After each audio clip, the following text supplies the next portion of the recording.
When I was in prison, I could have been El Chapo. And I came in as a founder of Blood Gang in Dallas. Do I want to continue to tell men to jeopardize their freedom and continue hurting and causing harm? But I chose not to. I took the other route. I wanted to help brothers better themselves, find their true self, and be responsible and accountable.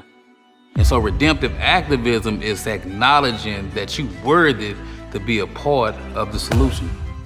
My book, A Redemptive Path Forward, is a blueprint for looking at the humanity and people, who they are as a human being, versus looking at positions. When you're applying redemptive activism, you can help our communities find the true pathways to solutions for any individual, regardless of what choice that they made. I believe that anyone can be redeemed. This is Stand Together Presents, stories, ideas, and advice from changemakers tackling our biggest challenges. I grew up in Frazier Courts, East Dallas housing projects. As much as I enjoyed going to school, being an A honor roll student, I was encountered by the problems in the situations of the neighborhood. Constantly fighting other kids who had already identified with the Crip gang. That ultimately began to erode my empathy and my feelings for other individuals. A couple of cousins and I said, you know what? We're gonna be the Bloods. We're gonna be the most ruthless teenage gang in the city.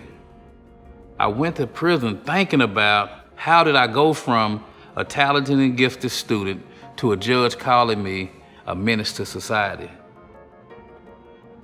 One day, a guy walked up to me. He said, look, brother, everyone in this prison is talking about you. They'll do whatever you ask them to do.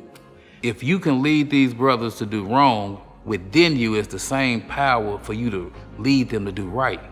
And I had never heard those words before, and I was shocked at what he said. And from that point, he began to mentor me to get that dignity that I knew I deserved back, and I made those sacrifices. Prior to prison, I was living an inauthentic self. But in prison, I was able to unlayer and reconnect to who I really was and who I really am.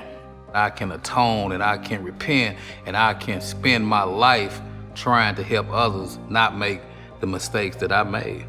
And so that's redemptive activism. The first step that you can do is you have to set aside your judgments. As a kid, I wanted to go to school, I wanted to make my parents proud, but the influences from the neighborhood that you have to be this certain way, right? One thing I understood, the worst choices I made to hurt people who didn't subscribe to my gang. That don't represent the best of who I am. I amputated my personality and became someone else. Redemptive activists look through the eyes of redemption. It starts with acknowledging the fact that we are human beings and that's our shared humanity. We'll find that we have a lot in common. Then and only then we begin to move forward. The second step is to reach out to the people that you probably wouldn't connect to. In prison, I would go around the dorm and I would offer food to other inmates, whether they were black, white, Mexican, whatever. I began to have conversations with these men, right? And I remember one incident in particular. He was the high-ranking member of the Aryan Nation, right? And this guy had tattoos from the top of his head to the bottom of his feet, lightning bolts, swastikas. And what I learned through the conversation was that we had a lot of similarities, who were just like me, a little kid who had been layered and layered with these ideologies to protect who they were. I started to see him as a human being. What we got to say to the neighbor? What we got to go? Yo! The deposit, go! What we got to say to the neighbor? What we got to go? Yo! The deposit! Ultimately, what you're doing is not trying to win people over, but you're helping them become the person they've always been. Redemption is about that. And my example, my embodiment is to inspire them that if I made it out, that here's an example for you to do the same. One thing I've realized is that everything that I've been through, good, bad, ugly, and different, is my story, it's my medicine. And my medicine is not just for me, my medicine is for someone else. Let me take your hand through this rugged terrain because I've been down this road, that we can make it to the finish line. That's most critical for anybody who are journeying down this path of redemption.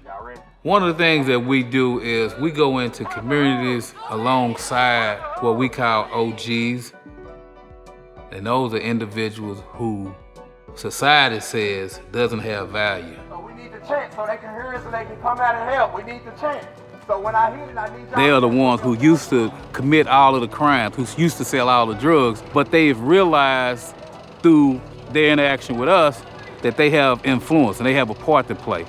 And their influence can be used for good. We support and assist them as they bring events, resources, mentorship to their own communities. I'm proud of y'all. We sweating. You know what I mean? We gonna keep it up. But we've had 1,000 OGs who have been through our program, who are in their communities, not just here in Dallas, but across the country, is evidence and indicative of impact to the communities that we're trying to serve.